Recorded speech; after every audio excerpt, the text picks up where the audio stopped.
Hi there and welcome back to the channel. Now, at the weekend I went down to Dorothy's Speed Shop, North Devon, and I went out on a postal bike ride. I think I said on the previous video I was doing this. Now I got two bits of footage while I was on the ride due to the circumstances of the ride, how it was all going. But I'm going to share one of them with you. I did a lot of clips and videos of how I felt afterwards that I was going to put in front of it and after it to say what had happened, explaining my experience. But that's just it. It was my experience, and my personal experience is going to be totally different to your experience, and there's a lot of key factors in that, such as I'm overweight, out of shape, I haven't got the confidence, I haven't got off-road experience, and loads of different key factors like that. And obviously my nerves are shot from my two bike crashes, but that hasn't stopped me getting this bike here. This is an NC 700X. So yeah, so I'm gonna hopefully get out on that in a minute and just go and fill it up at the petrol station and just have little rides on it till I get my confidence up. Like I got quite confident when I had the 125 again. So anyway, going off subject here. If you want to go down to Dorothy's Speed Shop, I do recommend it. Nathan was a great host, a great leader.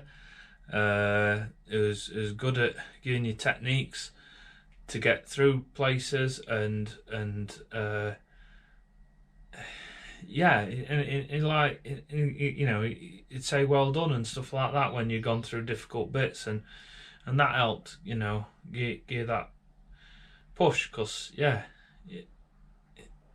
Anyway, it were challenging in some places, but I did everything. I didn't want to back out. You had the opportunity to back out of a lane and then take a road route around and meet up with everybody, but I chose to go with everybody and try my best. But I was slow, basically. I was slow, and yeah, I felt like I kept the group back. Or I definitely they definitely had to wait for me every single time, which made me feel sad. But that's just my experience. Like I say, you might be energetic and experienced off-road and lighter and smaller than me, physically height, because I think that would definitely help riding the bike. And your personal experience were totally different to mine.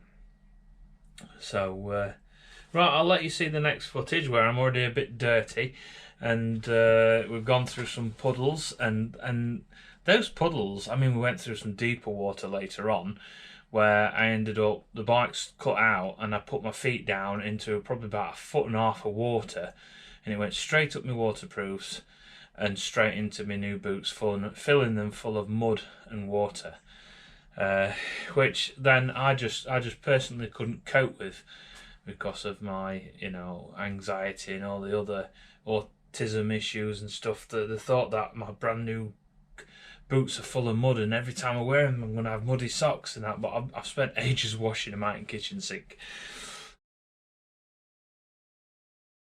And I did hose my clothes down outside on washing line, but then my wife let me bring them in, and I've washed them in the bath, hung them back outside. I literally threw them through the bathroom window once I'd washed them, hung them up, and then when they're almost finished drip drying last night, I thought, if it rains, it's going to be buggered, because I only washed the bottom half of the trousers. The top half were clean. The waterproofs, I had to wash all of them. And then I brought them inside in the front room and had to put some sheets down on the floor, because they did continue to drip a bit. But it's a good job I've got a good wife who supports me like that and lets me do that. So I took my boots off the drainer this morning and they're absolutely soaking still, so I leaned them on the kitchen table to hopefully the hot air from the radiator will go up and dry them out a bit, but not just steam up inside the boot and keep moisture there. So yeah, when I first got my boots wrecked and that, I were having a meltdown and panicking, thinking, oh, my boots, you know, the expense, and oh, they're ruined, and but as I bagged them up in bin liners, everything, so it wouldn't dry out and I could wash it all off easier. And then when I've got home, yesterday I dealt with it. Now I think it's better that I've waited a couple of days to do a bit to camera again, because I don't think it was nothing to do with the trip down there. Now and again, my mood will just drop, and I'll have a day or a couple of days where I'm feeling really depressed and I don't know why, or a bit tearful, and I think that was happening on the day of the ride, and definitely was happening yesterday. For no reason at all, I'd be listening to some type of radio or a podcast. I'm listening to a lot of adventure radio podcasts at the minute, and I just feel like welling up and getting upset and feeling down in dumps, and I think my family definitely knew that when I come home yesterday, that I weren't happy, but it weren't to do with my weekend. It's just how I am. My mood had dropped, so they sort of kept out my way yesterday.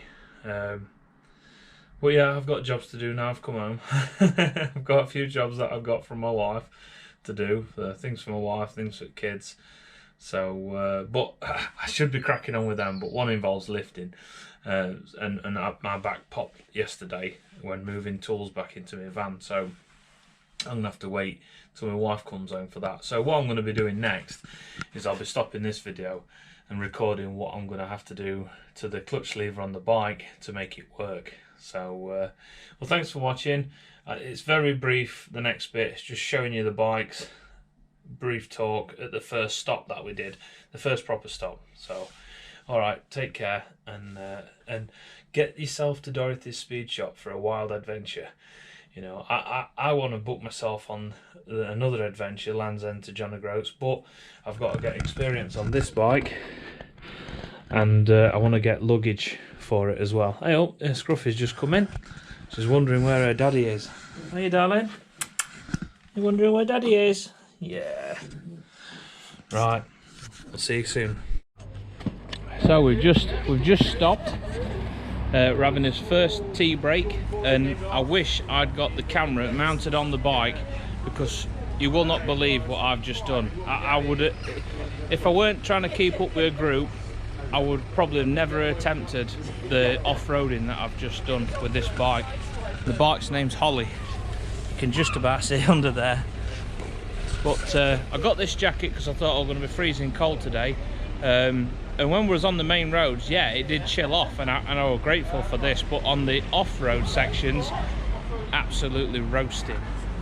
So you can see condition at other bikes. I'm really glad I got these waterproofs, but yeah, I am roasting under all this.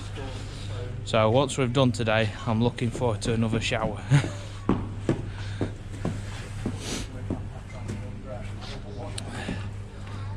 So just all piling into the coffee shop. But to start off with, I was very nervous on the bike. I can imagine it being like going 40-50 mile an hour on a bar stool. It's very wobbly, especially with my weight on. It's got knobbly tyres. The tyres, I'd say, are a bit under pressure, but that's to give you the more grip when you're off-road. On-road, I didn't want to lean it over because it just felt so wobbly. But yeah, having a fantastic time. A couple of spots off-roading, I did feel like, oh, I'm going to lose it and I'm going to come off. One time on the road I felt like I was going to come off going into a bend, so I'm staying to the back of the pack so I can take my time and don't feel like I'm holding anybody up. But But yeah, really enjoying it. I did hurt my knee a little bit because I put my foot down and then you're going forward, so you just bang your foot on the floor and it hurt my knee. But it only hurt for a bit, I suppose, because adrenaline's still going. That's why I just feel bloody red hot, and that's it. So, but a cracking bike, brilliant for these little country roads and these narrow little roads. I won't bring my 700 and do the little roads that we've done around the windy little villages like I've done on this. I wish I'd have brought the bungee cords, and then I could have took this jacket off and the rucksack, strapped it to the rack.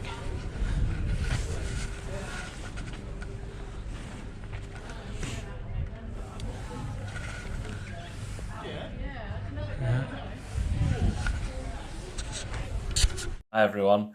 The things you don't see and on camera and stuff like that. And I thought, should I say it? And I thought, yeah, I'll stick it to end. Well, once we got back on the bikes, my van, all our vehicles, we drove to Nathan's,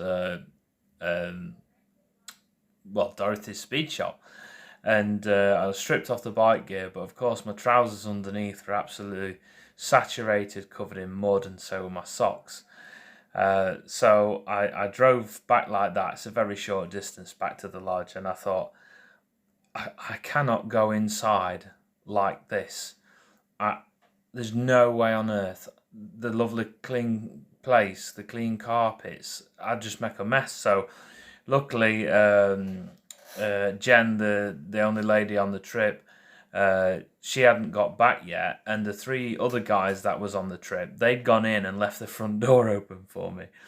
So I quickly stripped off my trousers and my socks and chucked them into a bin liner. And then, I had a cold shiver then. And then just in my boxer shorts and socks, I quick sneaked. Well, I said this other day when I did this bit on a video. I didn't really quickly. I just thought, do you know what? Bugger it. I ain't running. I'm not embarrassed. I've got nothing to hide. And I just walked round. Got inside. Made a quick get upstairs, and got a shower ready to go out for his evening meal together. Had the shower, very lovely and refreshing. Come back out, got all dressed up, ready for going out, and like, where's my shoes? I ain't got any shoes. My shoes are still in van. So then I got my work torch with me. I took that with me because it was dark on some of the lanes walking about at night. And I had to then sneak back to the van. Well, not really sneaking, but yeah, get back to the van using the light so I didn't go and step in any wet puddles or anything like that to grab my shoes, and then I were all set. So